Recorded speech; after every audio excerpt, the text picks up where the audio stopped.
boosting the role of the Egyptian women in rural areas. To shed more light on this, we have the pleasure to have with us over the phone Dr. Lobna Khairy, member of the Media Committee, National Council for Women. Good morning. Good morning. Well, Dr. Khairy, how do you see the role of the state in boosting the role of the Egyptian women in rural areas, and how do you evaluate this role? Well, I think it's extremely important because you have financial capabilities in those areas, and women's potential. We don't need to really speak about them that much because it's visible, and the impact of their participation is visible. So it's been a long journey, starting with the awareness, building awareness, and providing the tools and giving ideas and the support needed in order for women to be able to participate in different areas of the Egyptian life and participate effectively in the Egyptian economy. Yes, yes. And so how do you evaluate the role of the state in this point? I think the efforts has been more impactful since there are many collaborations and many joint initiatives, not only by the Egyptian government, but also by civil society, and the, of course, importance of how the media shed the light on such issue and the huge efforts that has been made. I mean, the numbers are huge. For example, when you come to check the National Council for Women website and social media, they're talking about huge numbers of women who have actually benefited from whether we're talking about the awareness campaigns, the training sessions, the financial inclusivity, the economic empowerment initiatives. They're talking about the raised percentages that of the women who received trainings, whether we're talking about soft skills or job-focused trainings. We're talking that 60% of them found jobs and increased their family income. So the impact has been profound, and the women who participated are across different ages. We're talking about young girls still in high school, and we're talking about older aged women. All participated with their young received training in raising their families' income. Yes, Dr. Khairy, also the state have given very good attention, special attention to both education and health of Egyptian women in rural areas. So how did the state efforts succeed in this point? Like I just said, it has everything to do with the numbers, because we have in Egypt the Egyptian women's strategy for development, and across the four pillars, you've seen the increased participation of women in the political life. You've seen the increased participation of women when it comes to the social empowerment, to the economic empowerment. You've seen this also in the educational sector, the raised numbers, and especially you can know that the numbers can be varying, but all in all, we're talking about a raise or an increase. Even in the media coverage, we've seen lots of positive role models coming from rural areas, especially that the system that has been used. We're talking about the natural leaders.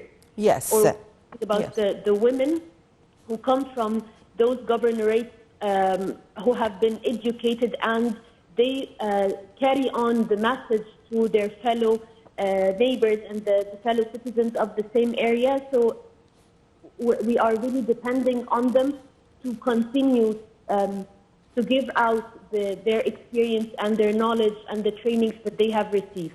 Yes, in this point also, how was the women able to eradicate their illiteracy, and how did the state encourage them in order for this, and they gained the respect of everyone?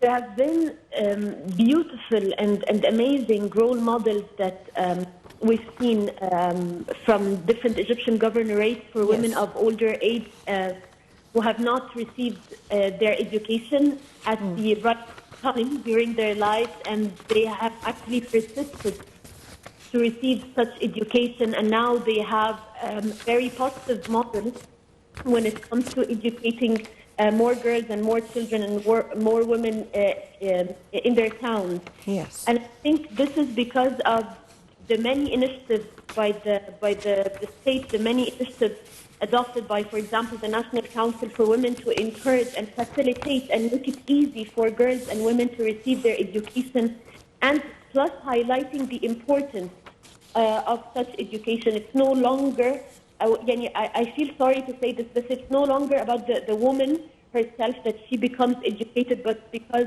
of the huge impact that she can actually give to her family and her society, and this has been actually seen and Yes. used many times. Yes, so since you've mentioned this a point concerning the role of the National Council for Women, what are the kind of initiatives that was launched from the National Council for Women in order to develop and to support the women in Egypt in rural areas?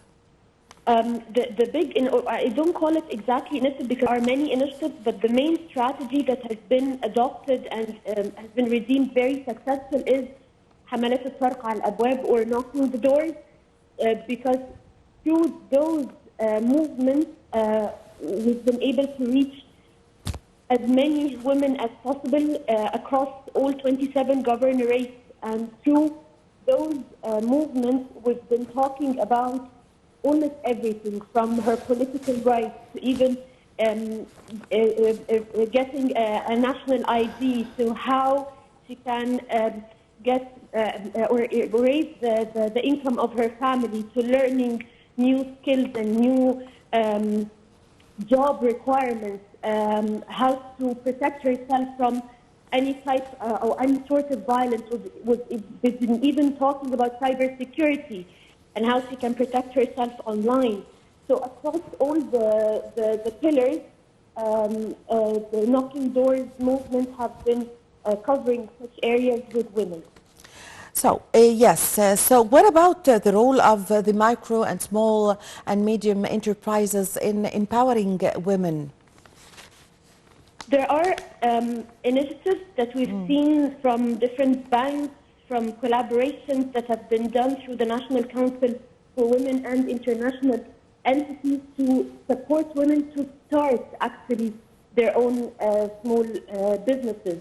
And this is in addition to the initiative that has been directing such small and medium-sized enterprises to include more women employees and workers in order to balance out the number of men and women employed in such enterprises. Yes, yes.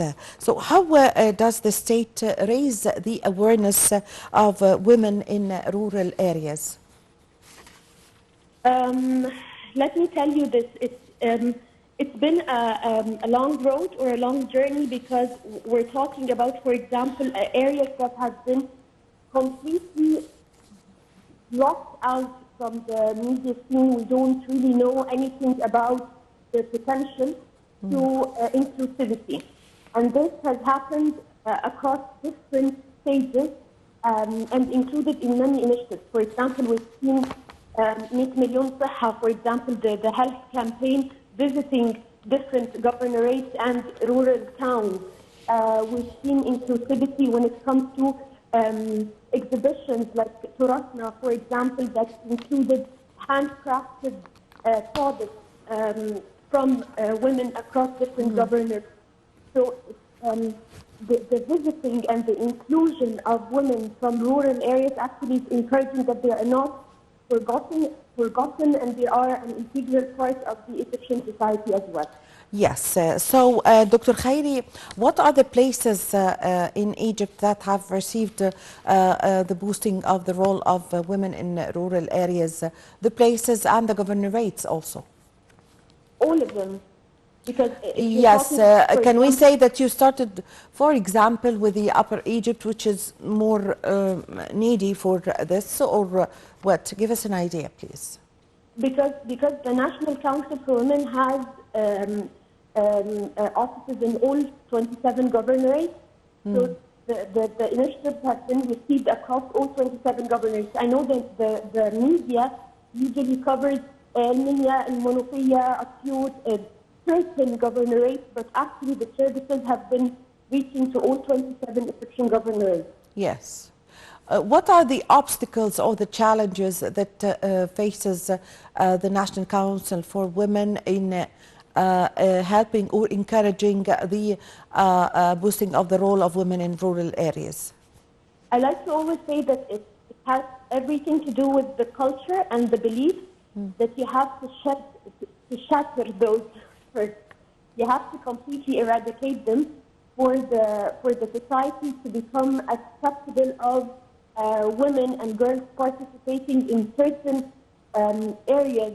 For example, if we're talking about a job that they get employed outside of their family business or territory, for example. So you have to start with the culture things. There are some areas where there are resistance, and that's when the natural leader's role comes in, because instead of sending the message or trying to change something from a vertical perspective, we're talking more horizontal, where the one who's encouraging the women, giving them encouraging them by showing examples. She herself is the example, in becoming a role model becomes more believable. Once such barriers have been tackled, now we can talk even more, and now we can train even more and provide even more tools. Yes. The most challenge has to do with the belief. Yes. So, Dr. Khairy, concerning the idea of volunteering, when you're containing or you're covering some rural areas in Egypt, you find, of course, people who wanted to volunteer and to give help, give hand with the National Council for Women. So give us an idea about the idea of volunteering, whether from the place of the rural area, who can, a girl or a woman who could help others or know her neighbors and could provide you with more information about them and could give them real help in coordination, of course, with the National Council for Women, or from outside the rural areas. So like I was saying, nothing can actually happen without the help of the volunteers. And I'm talking here across all sectors, not only the National Council for Women. So for someone to become a volunteer, she has to be in contact with the council, like to present her CV, and there's a process for that. And she has to receive some sort of training or practice, if I'm saying this correctly, before she starts her journey to influence other women and to train other women and to educate other women. But like I was saying, it becomes even, it's important to exceed the fact that we just need more people, that we just need numbers. It's her credibility with her fellow citizens or her fellow neighbors within the same town that actually makes the journey shorter, and you can achieve faster results. Yes. Also, there are some NGOs or national societies that would also help and coordinate also with the National Council for Women. Also, if you would like to shed light on this. There are many, not only NGOs, we're talking about international entities. The council, as you've seen, I think everyone has seen that our head, Dr. Maya Mursi, she's very keen on collaborating with the specialized entities that can actually accelerate the impact that we are seeking. So there are many national NGOs, especially when it comes to education, and especially in the economic sector, the banks, the financial sector. There has been lots of collaborations. There are also collaborations with international entities. like for example from the United Nations, UFCC, and women, of course, in order to make or to maximize our resources to yield the maximum results. Yes, I thank you very much for your time. Thank you for your valuable information. Dr. Lobna Khairy, member of the Media Committee, the National Council for Women. Thank you very much for joining us over the phone. I really had the pleasure to have this phone with you. Well, with this, my dear viewers, we come to the end of this episode of our program, The Breakfast Show. My name is Amal Mukhtar. Thank you for watching.